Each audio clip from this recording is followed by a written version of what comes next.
Welcome back to the second episode of the Daily Flip podcast. I'm your host, Alex, and today we have a special weekend edition.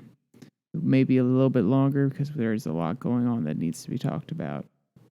We'll be talking about stocks, the market, a little bit of politics, and of course, we'll close with our daily delight, just to make sure you leave in a positive mood. But that's enough rambling from me. Let's get into the stories. First one comes from CBS News. Stocks crumble after Fed dashes investors' hopes for pulling back on interest rate hikes. Stocks tumbled on Friday after the head of the Federal Reserve dashed Wall Street's hopes that it may soon let off the brakes for the economy. The S&P 500 dropped 141 points, or 3.4%, to close at 4,058, the biggest drop in 2 months, after Fed Chair Jeremy Powell said that the Fed will likely need to keep interest rates high enough to slow the economy, quote, for some time, in order to beat back inflation that is sweeping the country. The Dow Jones Industrial Average fell 1,008 points, or 3%, while the tech-heavy NASDAQ retreated 3.9. Investors initially struggled to make out the means of Powell's highly anticipated speech. Stocks fell at first, then erased nearly all their losses, then turned decisively lower, with all but 6 of the companies in the S&P 500 turning red. Quote, stocks were sold off aggressively throughout the entire session, not once mounting a meaningful rebound that lasted for more than 20 minutes, end quote, noted Vital Knowledge founder Adam Crisafulli in a Friday research note. Quote, the Powell address received most of the blame, and while the timing of his remarks certainly coincided with the equity puke, it's hard to blame the Fed for what happened, given the U.S. tightening expectations barely budged, end quote.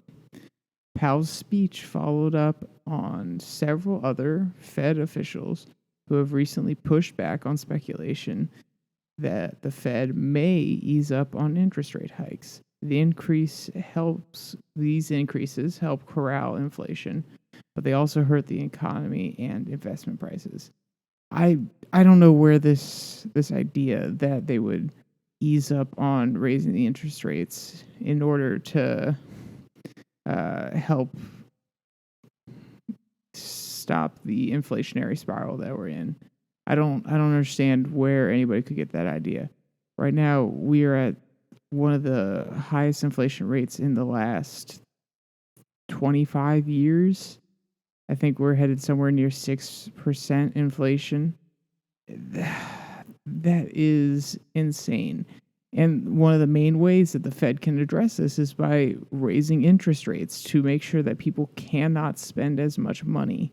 They are not willing to spend as much money, which slowly takes that extra money out of the economy. So I don't get where this conception that, oh, well, maybe they won't raise the interest rates anymore. They really have to slam on the brakes here. So I think this was something that was not easy to see coming, but it makes a lot of sense in hindsight. Let's get back to the article. Powell acknowledged the increases will hurt U.S. households and businesses, in perhaps an unspoken nod to the potential for a recession. But he also said the pain would be far greater if inflation were allowed to fester, and that, quote, we must keep it at bay until the job is done, end quote. Quote, he focused more on the Fed's goals rather than the path, said Jeffrey Kleintop, chief global investment strategist at Charles Schwab. Quote, that left the market with less to grab onto in terms of future path for policy, end quote. This next section is called the Jackson Hole speech. That's where this speech that Powell gave was. It was in Wyoming, Jackson Hole. Powell was speaking at an annual economic symposium in Jackson Hole, Wyoming, which has been the setting for the market-moving Fed speeches in the past. quote, he basically said there will be pain and that they won't stop and can't stop hiking until inflation moves a lot lower, end quote, said Brian Jacobson, senior investment strategist at All Springs Global Investments. Quote, it was a merciful, short speech, to the point. Powell didn't really have new ground to break, which is good since Jackson Hole isn't a policy meeting, end quote. Expectations had built through the week that Powell would try to bat down recent talk about a pivot by the Fed. Such speculation had helped stocks surge through the summer. Some investors were even saying the Fed could cut interest rates later in 2023 as pressures on the economy mount and the nation's high inflation hopefully recedes. But Powell's speech made it clear the Fed will accept weaker growth for a while for the sake of getting inflation under control, analysts said. Quote, Powell reiterated, the Fed is worried about rising prices, and getting inflation under control is the number one job, end quote, said Jeff Klingenhofer, co-head of investments at Thornburg Investment Management. Perhaps giving some hope to investors, some analysts said Powell seemed to indicate expectations for future inflations aren't taking off. If that were to happen, it could cause a self-perpetuating cycle that worsens inflation. A report on Friday said U.S. consumers are expecting 2.9% annual inflation over the long run, which is at the lower end of the 2.9 to 3.1 range seen in the University of Michigan survey over the last year. For now, the debate on Wall Street is whether the Fed will raise short-term rates by either half a percentage point, double the usual margin, or 3/4 of a point. The Fed's last two hikes have been by 0.75 points, and a slight majority of bets on Wall Street are favoring a third such increase in September, according to CME Group. A report on Friday morning showed that the Fed's preferred gauge of inflation decelerated last month and wasn't as bad as many economists expected. It's a potentially encouraging signal, which may embolden more of Wall Street to say that the worst of inflation has already passed or will soon. Other data showed that incomes from Americans rose less last month than expected, while consumer spending grew slowly. The Fed has already hiked its key overnight interest rate 4 times this year in hopes of slowing the worst inflation in decades. The hikes have already hurt the housing industry, and more expensive mortgage rates have slowed activity. But the job market has remained strong, helping to prop up the economy. Investors got a fresh set of warnings from companies about the persistent impact from inflation and a slowing economy. Computer maker Dell slumped 12.7% after it said weaker demand will hurt revenue. Chip maker Marvell Technology fell 7.8% after giving investors a disappointing earnings forecast. So the news does not seem great overall. It's nice to see that they are still committed to trying to tackle the inflation problem. It is very hard-hitting, the policy or the way that they have to go about doing it by increasing interest rates so quickly. But in order to tamp down inflation and to make sure this is not a persistent problem, that's what we have to do. So if the stock market takes a little bit of a hit here in the next few months, you'll know why. Just keep a lookout for it. Don't be too sad. Trust me. I'd rather lose a little bit on my investment portfolio than have to deal with inflation for the next 10 years. All right, let's move to some international news. We have one here from the BBC. Russia blocks nuclear treaty agreement over Ukraine reference. Russia has blocked the adoption of a joint declaration by a United Nations conference on nuclear disarmament. The Nuclear Non-Proliferation Treaty, which is reviewed by its 191 signatories every 5 years, aims to prevent the spread of nuclear weapons. Russia objected to the draft text, citing, quote, grave concerns over military activities around Ukraine's nuclear plant, in particular, Zaporizhzhia. Participants in the last review in 2015 also failed to reach an agreement. The 2022 meeting, which had been due in 2020, was delayed because of the COVID-19 pandemic. The failure to agree to a joint declaration followed a 4-week conference in New York. Australian Foreign Minister Penny Wong said she was, quote, deeply disappointed at the lack of agreement. Quote, Russia obstructed progress by refusing to compromise on proposed text accepted by all other states, she said. The U.S. Representative, Ambassador Bonnie Jenkins, said the U.S., quote, deeply regrets this outcome, and even more so on Russia's actions that led us here today, end quote. Russia was opposed to a section of text expressing, quote, grave concern over military activities around Ukrainian power plants, including the Zaporizhzhia nuclear plant, which Russia seized earlier on in the war in Ukraine.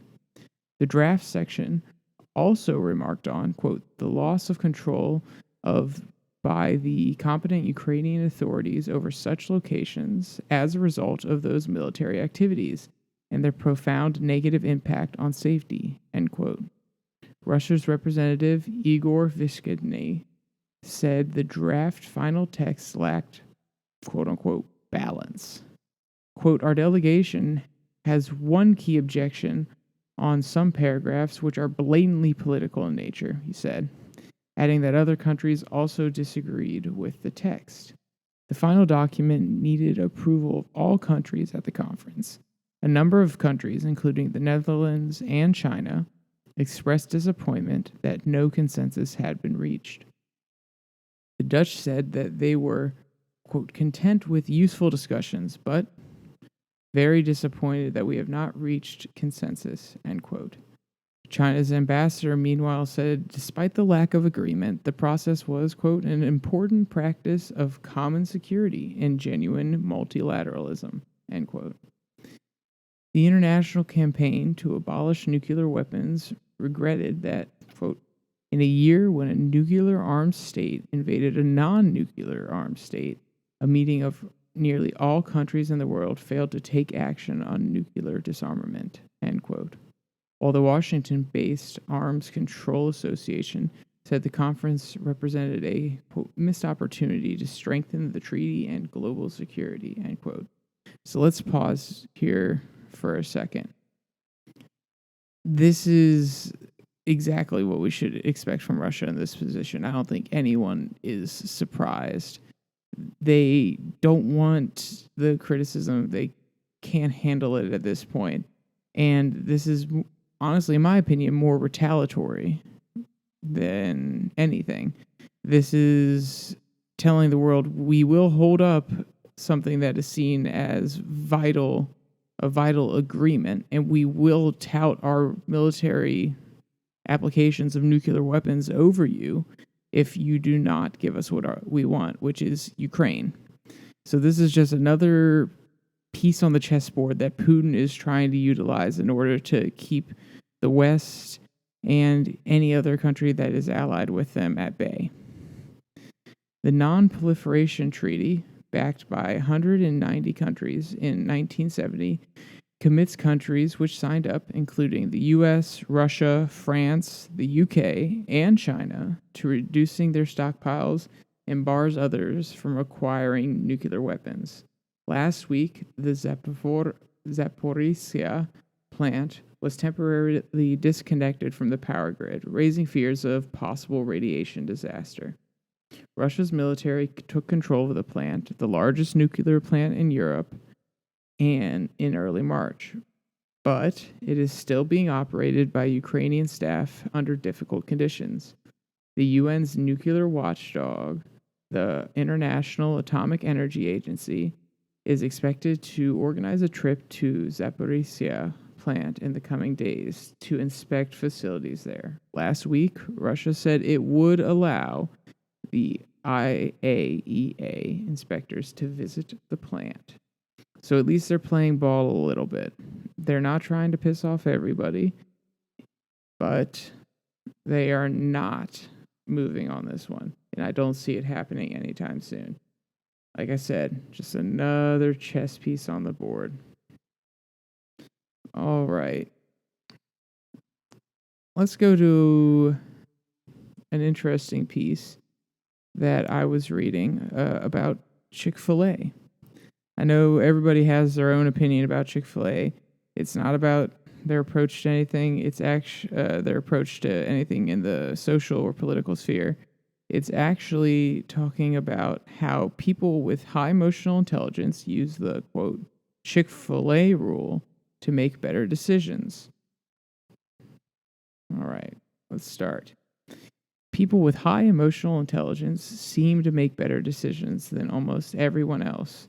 How do they do it? There's a simple answer, but explaining it requires us to take a 250-word narrative detour to prove the point.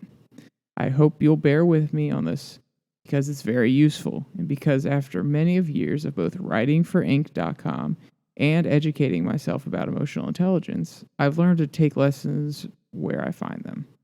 I found this one in an unlikely place by interviewing the people in charge of franchise selection at Chick-fil-A. Yes, Chick-fil-A, the fast food restaurant chain with delicious sandwiches, in my opinion, and a never open on Sunday policy. Their choice, and as it happens, one of the strangest problems in American business. Why do you want to own a Chick-fil-A? The problem. Every year, Chick-fil-A gets about 60,000 initial applications for franchises, but they only plan to open between 75 and 80 restaurants. This leaves them roughly a 0.13% acceptance rate. And trying to find needles in haystacks and diamonds in the rough, or whatever other cliches you like to use to paint the picture. To put things in context, by the numbers, it's harder to get a Chick-fil-A franchise than it is to get into Harvard University, which has a 3.2% acceptance rate, or to become a Navy SEAL, which has a 1.5% success rate. In fact, it's so absurdly selective, it's funny. It's funny. Level of competition that led me to study the company a few years back. The reason why so many people apply for Chick-fil-A franchises would take up a whole other article. And then he plugs his own article here. We can skip over that. The short version is that the franchise fee is very low, and the annual income can be reportedly pretty high. Anyway, what people with high emotional intelligence take away from this culinary entrepreneurial diversion has to do with one of the questions Chick-fil-A uses to narrow down its enormous pool of applicants at every stage. As Maureen Donahue, Chick-fil-A's executive director of franchise selection, told me a few years ago, they asked this one over and over and over. Why do you want to own a Chick-fil-A franchise restaurant? See what I mean? Simple, but not necessarily easy. Quote, there are all kinds of layers that we can extract from that kind of question, end quote, Donahue told me. Quote, we're always curious what they come to the table with, but definitely how the response shifts and matures. It actually becomes more profound in some cases as they respond later in the selection process, end quote. Now, do people at Chick-fil-A ever mention the phrase emotional intelligence? I have no idea. But, all due respect to everyone who runs a Chick-fil-A, a difficult job that I would most definitely be horrible at, I am sure I marvel at the fact that the most intense peppering of why do you want to do this questions I've encountered in years of studying business, entrepreneurship, and emotional intelligence came in the context of selecting people to run fast food franchises. I guess if you want to solve a problem, sometimes it helps to study entities whose very survival depends on solving that problem. Anyway, since I found this technique by learning about Chick-fil-A, I call it the Chick-fil-A rule. And I think people with high emotional intelligence will recognize what it does. First, it identifies the vast majority of people whose motivations are unlikely to make them successful and who should probably no longer be considered. Second, it leaves a much smaller group, those who are motivated to apply because they possess a very unusual combination of attributes, skills, and interests that past experience suggests might actually make them successful. So, tell me, why don't people use this question strategy before making any big decision in life? Well, in fact, no matter what they call it, people with high emotional intelligence almost certainly do use a version of it. Truly, it applies everywhere: career decisions, business choices, personal relationships. Imagine forcing yourself to answer this question over and over and over. Why do you want to do whatever it is that you're considering doing? Do you really and truly want to do it for good, sustainable reasons that likely position you for success? Or are you giving in to emotions, like, for example, lethargy, choosing this path because it's easier than questioning your motivation? Are you possibly doing it because of guilt? Perhaps choosing this course of action because it lines up with other people's expectations of you? Are you doing it because of inertia? Perhaps you have so many sunk costs already that it would be hard to pivot. Or perhaps the biggest pitfall, I think, is it possible you are doing it out of fear? A fear of questions that you'd have to ask yourself if you decided not to.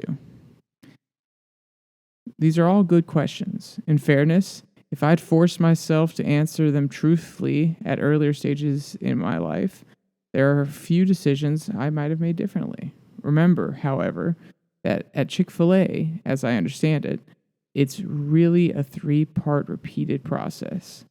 1, they ask the person making the application to consider the question. 2, they force him or her to articulate it repeatedly. 3, then they track the answers over time, looking for changes and growth. People with high emotional intelligence recognize that these would all be equally important parts of the process, and also that they could take many forms as adapted. Practically speaking, maybe it means setting up conversations with a trusted confidant who will question you and help you pick apart your answers as you explore those big decisions. If that's not comfortable or practical, maybe it means answering the why question over and over by journaling and then looking back at how your earlier self answered. Maybe it also means asking other people who've made similar decisions what motivated them and examining whether your reasons for wanting to make sure choices are similar to theirs.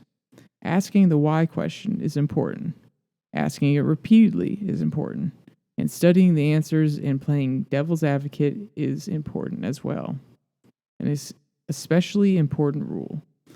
Look, if a single person reads this article and thinks harder about whether to borrow money for graduate school or consider whether or not to pursue a career primarily because his or her parents or mentors expected, or for that matter, really forces them to think hard about whether the relationship they're in is right for them, then I'll feel like I've done my job. Over the years, most of the emotional intelligence rules I've shared here on Inc. focus on the intersection between your emotions, other people's emotions, and the objective truth, leveraging all of them to improve the odds you'll achieve your goals. But this one is really more personal and perhaps more important. The Chick-fil-A rule is about guarding against your own emotions and defending against how they can lead you astray to make less than optimal decisions.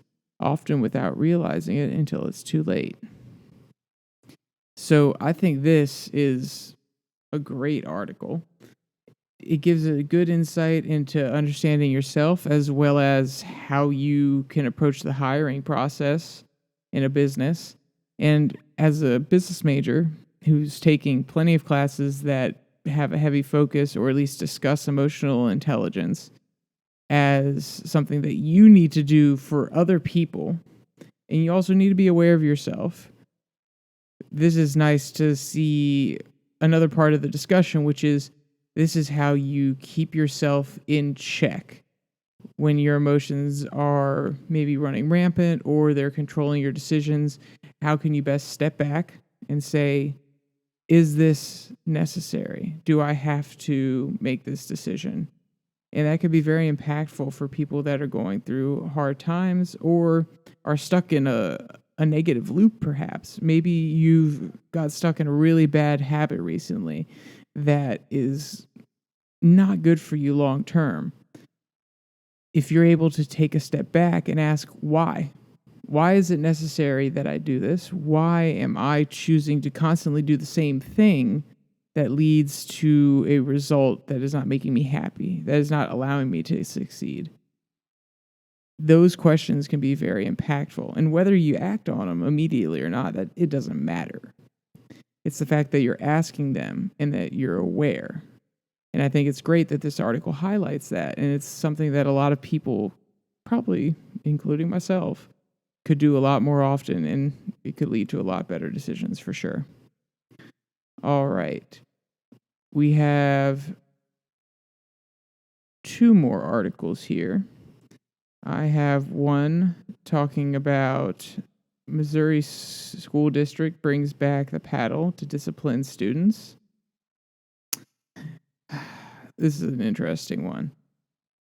A school district in southwestern Missouri is bringing back corporal punishment as a disciplinary measure in the form of spanking with a paddle.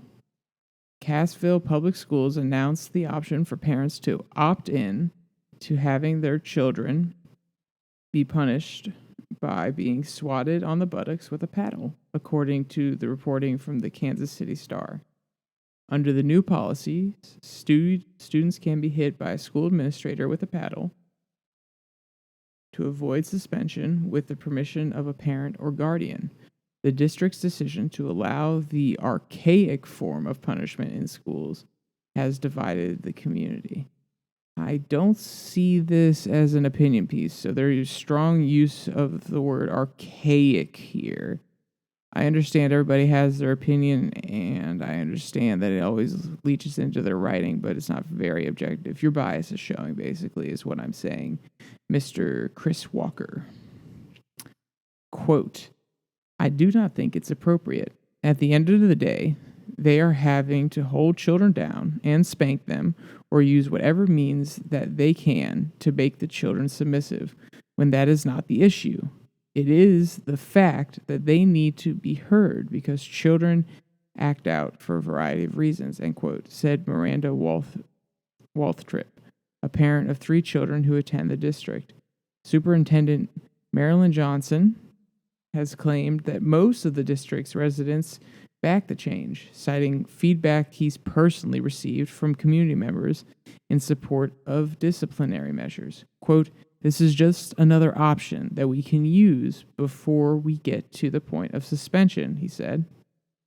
There are a number of nonviolent alternatives to suspension that the district could have chosen to adopt, however. One effective, meaningful disciplinary measure is restorative chat, which helps students, quote, understand the harm done by their actions and allows them an opportunity to repair this harm, end quote, in an empowering and non-humiliating way, according to a 2017 article from the National Association of Secondary School Principals.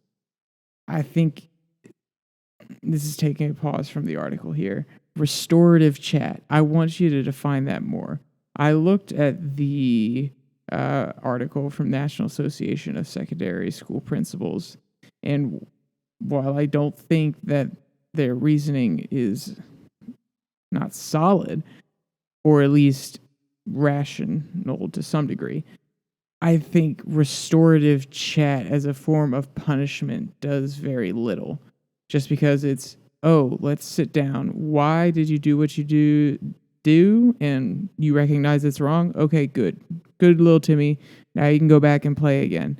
There's no consequences to the action. Do I think that they should be spanking everybody? No. Do I think that it should be in every single classroom? There's a paddle sitting on the wall. I don't think kids necessarily need that threat hanging over them every second of the day. But there is something to having a physical consequence that they can link to their actions.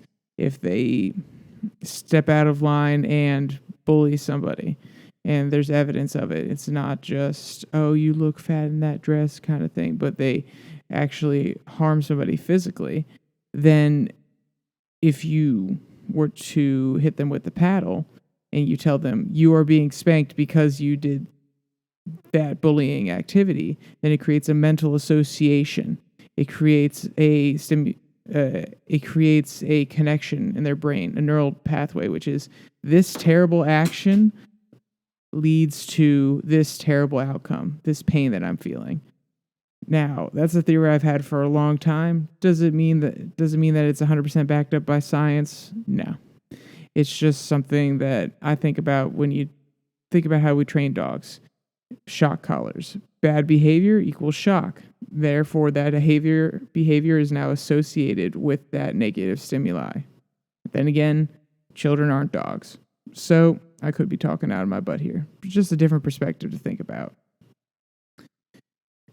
Corporal punishment, specifically spanking,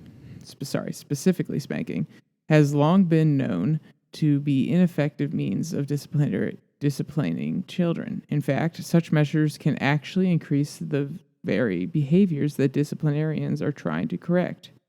Quote, many students have shown that physical punishment, including spanking, hitting, and other means of casual pain, can lead to increased aggression, antisocial behavior, physical injury, and mental health problems for children, end quote, wrote psychologist Brendan L. Smith in an article for the American Psychological Association's Monitor on Psychology in 2012. More recent studies have also found that corporal punishment can result in long-term negative effects for children that often last into adulthood. Quote, we know that spanking is not effective and can be harmful for children's development and increases the chance of mental health issues, said George Cartios, who co-authored a Harvard study on the issue that was published in 2021. Quote, we also know it can have potential impact on brain development, changing biology, and leading to lasting consequences, end quote. A 2016 study published in the Society for Research in Child Development found that in states where corporal punishment is still used in schools, black children, boys, and children with disabilities were disproportionately targeted. So, to break that down, disproportionately targeted, I mean, boys are more generally rambunctious and less likely to sit there and not talk back to a teacher or be less aggressive. So I think targeted is a very specific word that they use that I don't like. We would have to look at the statistics and see if boys are more likely to be aggressive, which I think as common knowledge we know, but in order to prove my point, we would have to talk about it in a statistical fashion to have it verifiable. Back to the article. The district's return to corporate punishment comes as right-wing lawmakers are launching a barrage of attacks on students' autonomy across the country, often under the banner of preserving parental rights. In recent months, far-right lawmakers have banned books from school libraries, specifically those that include Black and LGBTQ perspectives, attempting to force teachers to, quote, out trans students to their parents, and imposing Christianity upon students in public school settings, where religious actions are not supposed to be promoted by faculty, among other actions. So, nice little short article there. I think it talks about an issue that we've been talking about in America for a long time. I remember my first year at college. It was one of the first articles that we read in class and had a debate about, because it's something that, though most studies, or at least the ones that I've been presented, have said that corporal punishment is not as effective as people think it is, it's still something that a lot of prospective parents, especially kids in my class, said that they would be willing to do on certain occasions.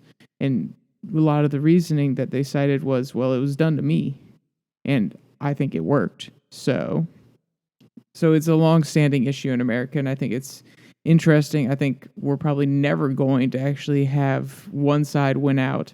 It's just never going to happen, because we've been having this discussion for 30 plus years at this point. So let's move on to our last political article. From Fox News, California's crazy car ban forces drivers to go green and could drive rational people out of the state. Is that a weighted headline or what? Crazy car ban could drive rational people out of the state. Way to bury the lead there, Fox News. As California Democratic Governor Gavin Newsom prepares for a run for president, he continues to varnish his far-left credentials. In his state's latest reality to be damned Green New Deal endeavor, California regulators have banned gas-powered cars by 2035 in favor of electric cars. Never mind that just a couple of months ago, the Reuters headline blared, quote, California says it needs more power to keep the lights on, end quote. So they are very particular with the wording here. California regulators have banned gas-powered cars by 2035. They're banning the selling of them. If you have cars that are gas, you can still have them. They'll just be more heavily regulated and most likely taxed. They do say this later on in the article, but I always find it funny when they use very specific language because they know people won't read through the whole thing. They kind of front load it with their perspective and then kind of explain it afterwards. Like, oh, no, this is exactly what we meant. Or we were saying this the entire time. The golden state of yesteryear, California, has a few problems these days. Violent crime spree, number one in homelessness, number one in poverty, among worst in the nation in roads, home of supply chain crises, trillions of long-term debt, and a water delivery crisis, a disappearing middle class, business flight, and on and on. It also has a severe electrical crisis that has been exacerbated by its wildfire crisis. California is the only state in the nation that has a wildfire season that results in blackouts. For years, Californian officials have bowed to environmentalists to not clear brush in wooded areas and forests from overgrowth. When that overgrowth is near electrical lines, deadly fires occur, and California's power providers shut down power, sometimes days at a time. California's Public Utility Commission even has a name for this. It's aptly called de-energization.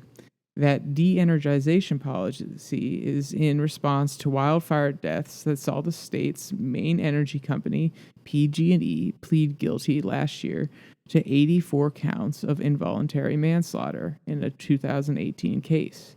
It was charged with manslaughter again in 2021 as a result of a deadly fire.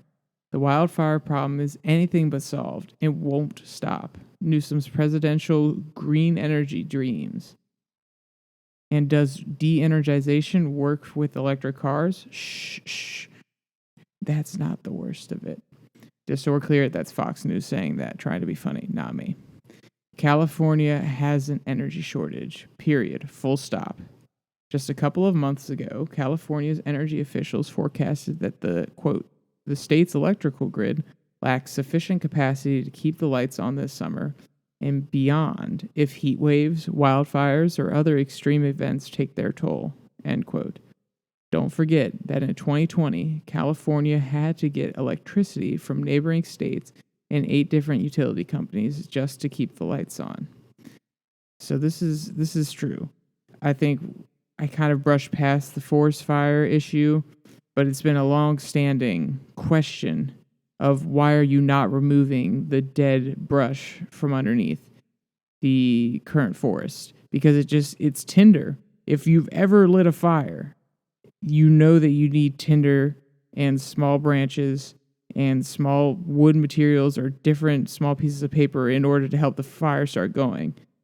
So that theory applies here. Why are you not removing the tinder that is quite literally lying on the ground? It's going to exacerbate the problem. And though it's not that simple at the end of the day, it is one factor that is constantly contributing. And if they try to do something about it, maybe they could analyze the other factors and see how much it's actually affecting these wildfires. And yes, California did have to buy electricity from its neighbors. And yes, their solar system is not quite robust, let's use that word, robust enough in order to handle their green future. Does that mean it's a bad thing? No, because if anything, this legislation may push them to actually have a fully renewable electric system, which is what they want by 2045. And honestly, I want it to happen. I want to see how sustainable it is. I want to see if they can get away with it. Because pushing towards renewable energies, though they are less efficient when it comes to raw power compared to fossil fuels, I am most definitely encouraged by the creation of new technologies and the development of new technologies, because just like when we went to the moon, we were developing all different types of new technologies, and eventually it led to the computing boom that has led to smartphones, that has led to AI. So this kind of pressure they're putting on themselves could lead to different types of innovations in the renewable energy area, which could then lead to other innovations that we can use in our daily life. So if this is a small thing that helps push them towards their 2045 completely green goal, go for it. I don't live in California. It doesn't affect me. Does it mean it's smart? No. And if they come to Virginia and ask us to pay for their programs, I'm going to say no. But it's California. Let California do California. California's regulators have also projected the problem will get worse by 2025 and are about to stick customers with annual electricity rates increasing between 4 to 9% from now to 2025. Keep in mind, the Democrats have been actively making the problem worse. For years, green-minded Democrats have wanted to shut down the state's last remaining nuclear power plant. Faced with the current power shortage, however, and against the wish of California's green movement, Newsom has extended the life of the power plant for another 5 years. There is also the very serious problem with the fact that California's existing power grid is so outdated that it isn't ready to take on the level of electrification, that's in quotes, their green new policies require. The grid cannot handle the solar mandates California has imposed. All of which brings us to California's regulatory requirement that new cars sold in California must be electric or plug-in hybrids by 2035. There we go. See how they brought it back up that it has to be sold? It's not an outright ban where all the cars that are gas are just gone. It took them a while to get here, but they finally did. That is part of California's greater plan, worked out under Newsom's blessing, that the state's electricity system must be carbon-free by 2045.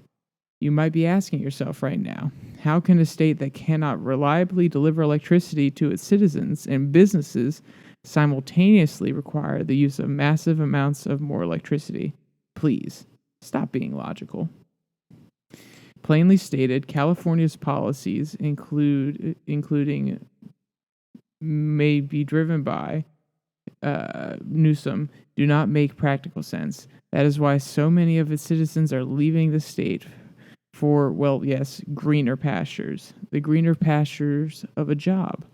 The problem is so bad that California is now shrinking on the population for the first time in its history.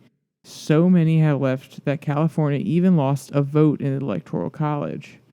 Now, by requiring its residents to buy more electric cars in the years to come, hitting them with the highest income taxes in the country and all its other problems, California's green energy car ban will drive even more Californians out of the state.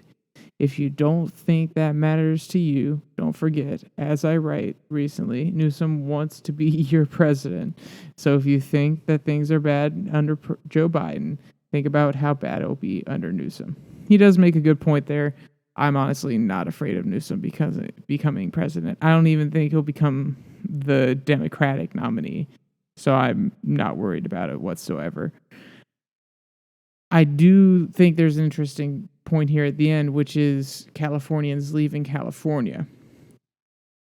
I hope when people leave their state, if they do not like the policies, if they are leaving because of those policies, then I hope when they go to these other states, they do not bring the same mindset along with them, which is, oh, I voted Democrat in the past. Oh, let me just vote Democrat again when I get here. They need to look at this on an issue-by-issue basis. If the governor is a Democrat and he is not proposing the same things as Newsom, and you agree with him, great. There you go. But you cannot blindly just vote Democrat, or you cannot just blindly vote for one party or another, because eventually, even if it doesn't happen now, there will be people that are a little bit more progressive. There may be other candidates that you don't fully understand their policies that may bring in the exact same policies you left California for. So keep that in mind if you're moving from state to state. And I hope it doesn't happen to Virginia, which is a state that's purple right now and is close to D.C. So it could very well pull in lots of people who maybe think that, oh, it's not necessarily a red state, it's not necessarily a blue state. They have the right to work. It's close to D.C., lots of high-paying job opportunities. So as long as they come here and they vote with their heart and they don't bring the terrible policies along with them, come on in. Otherwise, stay out of Virginia. All right. I have the Daily Delight, which is a story about some dogs going down a slide. Also, in this daily magazine, I have a satire piece, like with the last video, in the last podcast episode. It will all be linked below. The link to the magazine will be there. It's publicly available, and you can look at that satire piece. It's actually really funny, but it's kind of hard to read out loud without sounding really stupid. So the last story for today, our Daily Delight. Dogs have a blast going down their own twisty outdoor slide. Going to the park can be a lot of fun, and one of the best parts is finding a twisty outdoor slide to go down. Who says dogs can't have fun too? It's not just children who love twisty outdoor slides, though. Dogs do too. At least some dogs do. Take the pups that live in Xiaozhu, for example. In a video posted on Xiaozhu's YouTube channel, you can see his pack of puppies sliding down their very own slide and loving every minute of it. The first dog to go down is a large breed pup that slides down backwards. That dog is followed by a smaller breed pooch who went down face first. Several more dogs follow, and they kind of make it hard to count. Our estimate is 7 to 10. The dogs seem to love the slide and all the twists and turns it has to offer. In the end, their human, Xiaozhu, tumbles down the slide and joins his pups at the bottom. The slide is actually part of an incredible kennel that Xiaozhu custom built for his pets. They're some lucky animals, to say the least.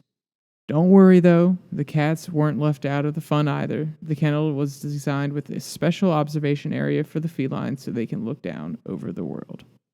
So if you want to see the videos of them sliding down or the little outlook they have, you can just look up Dogs Have a Blast Going Down Their Twisty Outdoor Slide, or the link in the description will take you to all these articles for today. I hope that last story left you feeling positive. Thanks for joining me on the Daily Flip podcast. Only one more thing to say. Stay safe and don't die.